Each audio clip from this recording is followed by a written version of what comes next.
Shalom Haazinu Tafshin Pei, and we are really in a very special time of the year. We went through Rosh Hashanah, Yom Kippur was yesterday, and now here we are, Erev Shabbos, just a couple of days before Succos, and we keep going from Shabbos to Yom Tov, from Shabbos to Yom Tov. We even lose track of what day we are, but they keep happening, and we're going through some really special days. And a couple of days, we're going to get to the Yom Tov of Succos, and that is really what I would like to focus tonight's shir on, the Yom Tov of Succos. And the Nesivos Shalom brings a Torah ha'avos that tells us something very nice about this Yom Tov of Succos. And he says like this: imagine that there was a prince who lived royalty. He lived with his parents, the king and the queen. And now this prince, he left his father's house and he became totally estranged from the king and the queen. Whether he wasn't getting along with the father or it wasn't working out for him in the royal premises, but he decided that he needed to go off on his own, and he couldn't get along with his parents anymore, and he left. And now this prince became totally estranged from his parents. And one day, this son, after a couple of years, he decides that he wants to return back to the palace. And of course, the king hears that the prince is coming back. Understandably, he's very elated. He's extremely happy, and of course he accepts his son back with open arms. But you know something? The king is still a little bit wary. He's wondering, why did my son come back now? I wonder if he's coming back out of fear. Maybe he's coming back just because he's afraid that I finally had enough of his shenanigans, and he ran away and he's been missing for a couple of years. Maybe he just got wind that I'm not so happy with him.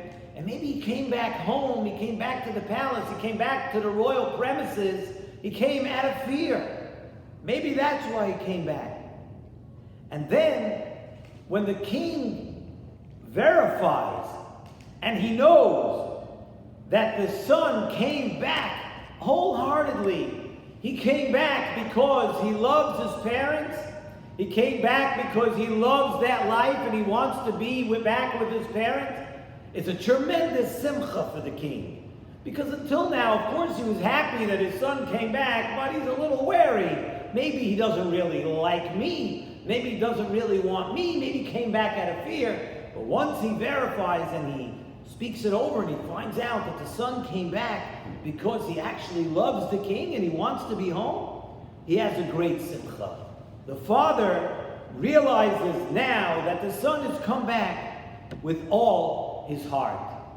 And the Nesivos Shalom tells us, this is really our story.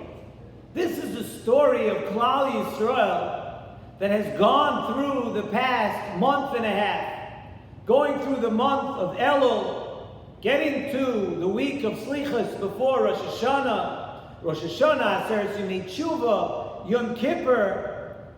Hashem might feel, and Hashem Kaviyachol could think that we came back to Hashem. Of course, we come back during Elul, and we come back during the Yom Noraim. But maybe up there, Hashem is feeling, they came back to me out of fear because of the time of the year, because of Rosh Hashanah, because of Yom Kippur. But now when Sukkot comes, and Hashem sees that it's a Zman Simchasenu, where we rejoice. Why do we rejoice? We rejoice because we're able to spend the time in close quarters in the sukkah. We're able to spend the time back in the home of HaKadosh Baruch Hu, and we're so full of happiness and gladness and simcha. We're so full of all these things that Hashem sees that we came back out of love for HaKadosh Baruch Hu with our entire leiv v'nefesh. And once Hashem sees that, then He sees the way we are on Sukkot. And he sees how happy we are to be back with HaKadosh Baruch Hu, not just because of Elul and Rosh Hashanah and Yom Kippur, the days of awe and the days of fear. Hashem sees that we want to spend the time together with HaKadosh Baruch Hu, our entire Leiv v'Nefesh. The simcha for HaKadosh Baruch Hu Kaviyachal is so great. Hashem sees that his children have come back with their full hearts. And we serve HaKadosh Baruch Hu.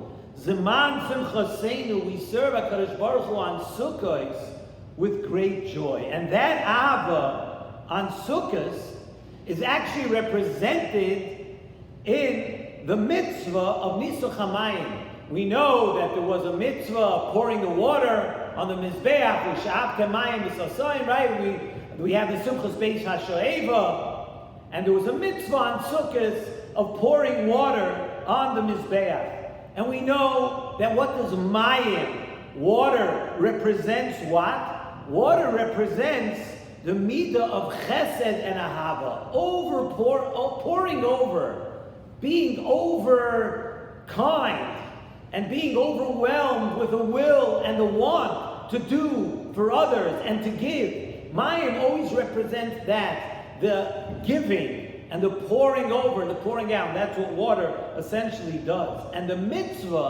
of Nisuch HaMayim, the mitzvah of pouring the water on the Mizbeach, represents a Jew taking all of his ahava, taking all of the love that he has, and he's giving it over. He's pouring the water. He's giving that over to HaKadosh Baruch Hu. When we pour the water on the Mizbeach, that is what it represents.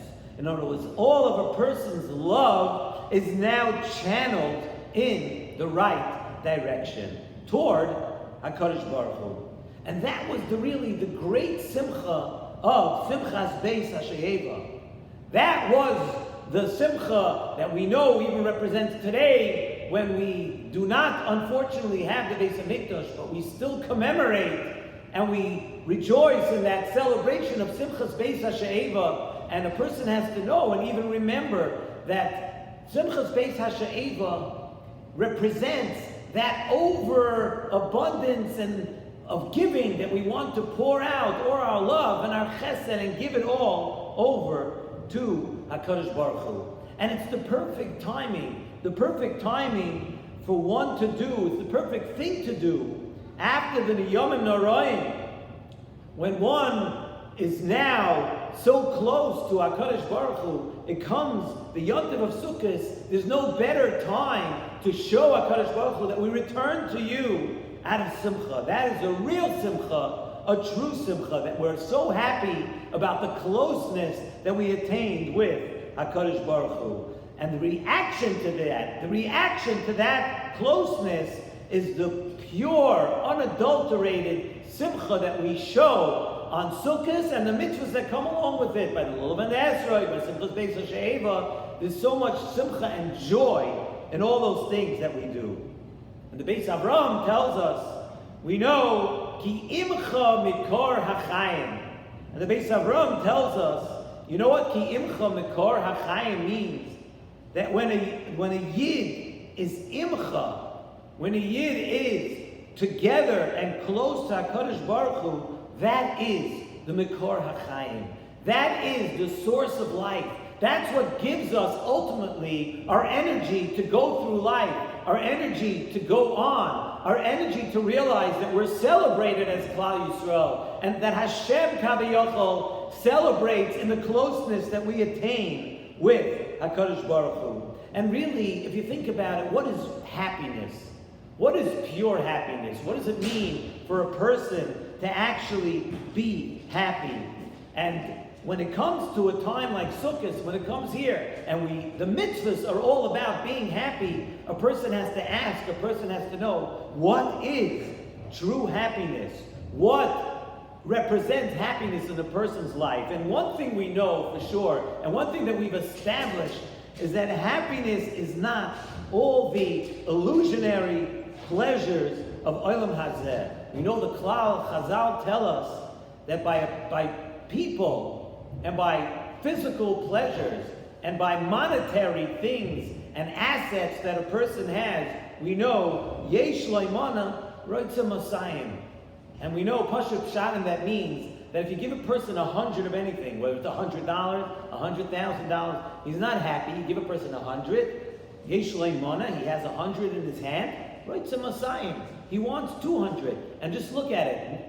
Is a person ever happy with the big house, with the big car, with the big vacation home? No. The minute the neighbor across the street has a better one, you need that. What you had yesterday that you thought you were happy with, you're not happy with that anymore. And it's always that with physical things. And I want you to actually heard an interesting thing. I always thought, we always think that Yesh Leimana Roitza Masayim means that if you're 100, you want 200. I saw a beautiful pshat. It says it means even more than that. Yesh Leimana, not Roitza Masayim, that he wants now 200. He wants another 200. Yesh Leimana, he's not giving you back that 100 in exchange for the 200. You give him 200, he's keeping the first 100. Yesh Leimana. Roitza Masayim, he wants another 200. However you look at it, the physical pleasures of the world and the gashmis that you have, you will never be totally happy with that. And you see it all the time, and it's just the way it is. One is never really happy, you're not content, and you're not satisfied. Being totally happy and giving it over to HaKadosh Baruch Hu is the ultimate happiness. When you could be happy and give it to Hashem, and show it to Hashem, thank Hashem. And when it comes to this kind of a Yom Tov, where you can actually rejoice with HaKadosh Baruch Hu, a Ruchni is happy, that is real happiness. And the Torah Abbas also brings the Pasuk, in Sefer Devarim, the Pasuk says, Hashem Elokecha imcha, lo chasarta davar. That Hashem is with you, and it said in the Midbar, Hashem was with you, and you weren't missing anything. And we could learn, we could darshan that pasuk. Hashem Elokecha imcha. When Hashem is with you, then lo chasarta davar. The pasuk pshat and the pasuk means that we traveled through the Midbar for 40 years, and Hashem Elokecha was with us, and He made sure that we weren't missing anything. But we could learn this pasuk in a different way, and it's very beautiful to think that when Hashem Elokecha imcha, when Hashem is with you, then lo chasarta davar. That is when you know that you will feel like you're not missing anything. Then you are truly satisfied, you are truly happy. That is the ultimate happiness. And if a Yid feels that you're missing something, and any time you feel that you're missing something, it is only because you are that much distant from Hashem. The more you feel you miss, the more you feel you miss, the further you are from Hashem. So when it comes to Chag HaSukkos, we're in a matzav of Hashem Elokecha imcha. Hashem is with us. He's with us in the sukkah. We're together with Hashem in the sukkah after Yom Narayim. And it is the biggest Zaman Simchasenu. And we have to understand that giving all of our neshama, all of the delicacies in the world, and all the cholent and kishka, whatever you think you're going to give me something other, that is not what brings the happiness. What brings the happiness, giving your neshama, all of that stuff, is giving it foreign currency. The neshama doesn't understand what you're giving him. It doesn't feel anything. It's very, very foreign.